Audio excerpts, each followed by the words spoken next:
también sufrimiento. La selva está en los exuberantes cuadros de Cristian Mendayán, el próximo domingo aquí en Casa Tomada. Estamos viendo Casa Tomada.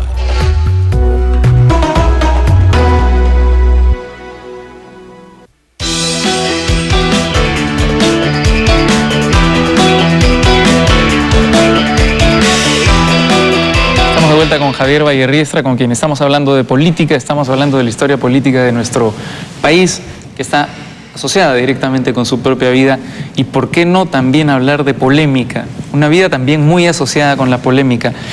Has hablado de tu primer distanciamiento con el Partido Aprista, pero uno de los más sonoros ocurrió cuando asumiste el premierato, me parece, de Alberto Fujimori, ¿no? Claro, en el caso del premierato, ahí sucedió algo. Yo no estaba inscrito en el partido, como no estoy hasta la fecha inscrito, y resulta que sin embargo, me hicieron formar parte de la Comisión Consultiva de Relaciones Exteriores. Me llamó el ministro de Exteriores de entonces, a Tudela, y me dijo, incorpórate. Entonces, como era una cuestión patriótica respecto a los límites del Perú y a problemas jurídicos de esa naturaleza, acepté. Y luego, a Francisco Belaúnde Terry y a mí, Francisco Belaúnde Terry, insospechable de una posición sinuosa, y yo partimos a España, a Italia, a Alemania, a sostener la posición del Perú en defensa de los límites que nos estaban cuestionando, sobre todo los límites marítimos. Entonces, todo eso dio lugar a que se interpretase mal mi aproximación, ¿no? ¿Te refieres al problema con Ecuador? Abrió la puerta a que el régimen me propusiera después de eso el ser premier, el ser primer ministro. Me llamó Fujimori y me dijo que estamos en una hora de vacío, yo me siento muy solo, usted es un demócrata, yo también soy un demócrata, yo quisiera que usted ingresase como primer ministro. No, le dije, no puedo, yo estoy vinculado al APRA, esto sería una situación muy difícil. Mire, le doy tiempo para que piense.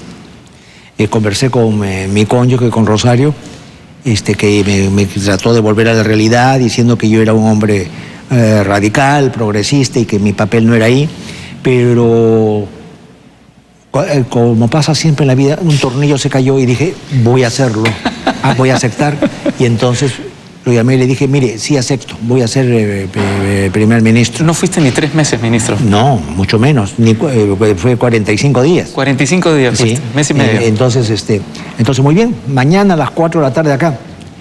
A las 2 de la tarde lo llamaba y le decía, mire, presidente, he decidido no ser, porque no soy para este cargo, para ser asesor en la Comisión de Relaciones Exteriores, encantado, pero para esto no sirvo. No, me dijo, ya está convocada la prensa nacional, internacional, ya la noticia está sobre el tapete. Si usted quiere, jure ahora y renuncie mañana, pero no haga esto. Entonces, ante esa presión, fui y juré, pero juré civilinamente, porque dije, juro por Dios, por la patria, por Haya de la Torre y por mis viejas convicciones democráticas. ¿Pero fue un error? ¿Una ingenuidad? Fue un error en el sentido de que no logré nada a favor de la democracia, sino simplemente era una voz disonante que decía cómo debía haber democracia, que le aconsejaba a él mismo no reelegirse. Él me decía en privado, usted tiene razón, no debo reelegirme. Si no se hubiera reelegido, hablando ucrónicamente de lo que no pasó, pero pudo haber pasado, no estaría ahora en la cárcel. No estaría con los problemas que tiene, hasta ¿verdad? Podría estar en Palacio de Gobierno. Entonces, esa fue mi posición en aquel asunto, pero cuando vi que no podía hacer nada y que me era incómodo y que el propio Fujimori ya había sido ganado por las fuerzas ultramontanas y reaccionarias, entonces simplemente presenté mi renuncia. Dije, juré por mis convicciones democráticas, por ser firme y leal con ellas, presento mi renuncia irrevocable. Me dijo, no presente la carta ahora. No le hice caso, presenté la carta a los periódicos y llamaron a mi sucesor. ¿Y cómo te reconciliaste con el APRA? ¿Cuánto tiempo después? El APRA, al ver que mi posición era una posición en la que no traicioné la democracia, porque hablaba de democracia, derogatoria de leyes de sección, etcétera. Incluso firmaste los documentos, los referéndums para que no hubiera reelección, me parece, ¿no? Así es. Entonces, y mi posición fue no reelección, restauración de la Carta de 1979. Es decir, toda mi argumentación era la de un demócrata. Alan García, que se encontraba con Carlos Roca en París cuando me nombraron, le dijo, fíjate la barbaridad que ha hecho Javier, acaba de aceptar ser nombrado primer ministro. Entonces entre Carlos Roca y él se quedaron aturdidos porque creían que yo tenía mucho más resiedumbre, pero al poco tiempo dijeron, y me lo contó el mismo Alan, nos dimos cuenta que tu posición era una posición distinta y que fuiste y que lo sobradaste, porque hablé de democracia, Constitución, 1979, restauración de la legitimidad, no reelección. Así que esa pelea con el partido fue superada y al poco tiempo, cuando llegó la ocasión de elecciones, me pusieron en el último puesto de la lista y salté del puesto 130 al puesto... 35, me parece. Me pusieron en el 35 y salté al 5. Y saliste elegido, y a partir del momento que saliste elegido hiciste algo extrañísimo, que es todos los esfuerzos posibles para poder renunciar al Congreso. Sí, porque yo fui y dije, juro por Dios, por la patria y por la Constitución de 1979. Y entonces, lo primero que hice en la primera sesión, presentar mi proyecto para restaurar el bicameralismo. No lo tramitaron. En vista de que no lo tramitaban, presenté mi renuncia. La renuncia llegó a manos de un fiscal ignorante que dijo que el mandato parlamentario era imperativo y que en consecuencia... Irrenunciable. No podía renunciar. Cuando la Constitución dice lo contrario, el mandato parlamentario no es imperativo. Lo que significa que uno no sigue consignas. Sí. Y entonces ese debate, aunque parezca pintoresco, esto hay que contarlo por una razón, para que veas la crisis del Poder Judicial en el Perú. Sí. Yo fui elegido en el año 2006, presenté mi renuncia entonces, no la tramitaron, entonces planteé un amparo contra el Parlamento, que un fiscal ignorante lo rechazó diciendo que no cabía presentar esos amparos. Logré que en las instancias superiores regresara para que se tramitara mi demanda que me permitía renunciar. Gané en primera instancia, en la segunda se produjo una discordia. ¿Cuándo acabó esa discordia que definía la situación?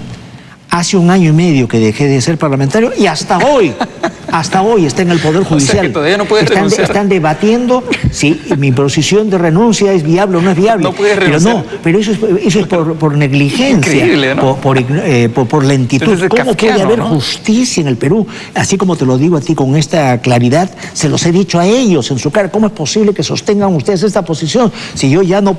deberían decir que ya se ha sustraído la materia. Y claro, habiéndose sustraído la materia, no se puede discutir si yo voy a ser o no diputado. ¿Ese es el último cargo público que vas a aceptar en tu carrera? Sí, honestamente. Primero porque la naturaleza te da una consigna, pues a los 82 no puedes esperar cargos. Encargos para el más allá sí, pero cargos no. Vamos a hacer una última pausa y vamos a regresar con Javier Vallerriestra para seguir conversando de su carrera, para seguir conversando de la polémica y el debate en la política y también para volver con las preguntas de nuestro público. Hacemos una pausa.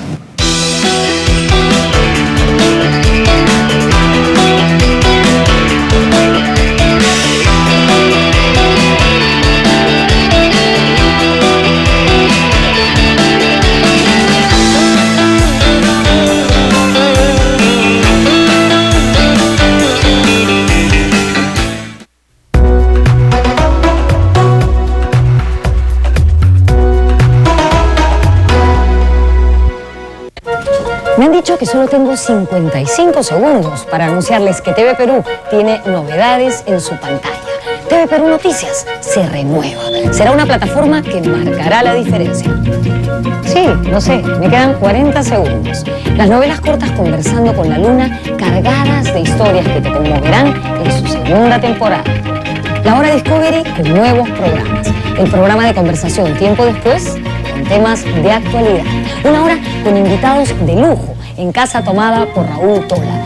Y luego de más de una década, vuelve a vivir la pasión del fútbol en televisión abierta todos los fines de semana. 55 segundos es poco tiempo para contarte todo el cambio. Y es que esto es TV Perú. Mucho más que ver.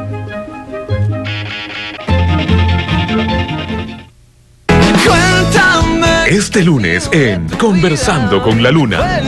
¿Por qué tengo que crecer, ah? ¿Por qué tengo que dar el gran salto? Lo único que tienes es miedo. Qué bueno que se dieron cuenta. ¡Me muero de miedo!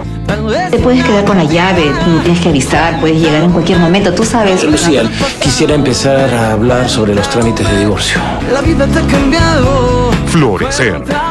María Angélica Vega, Nicolás Fantinato, Ana María Jordán, Oscar Carrillo y otras reconocidas figuras darán vida a otra gran historia escrita por Eduardo Adriancén.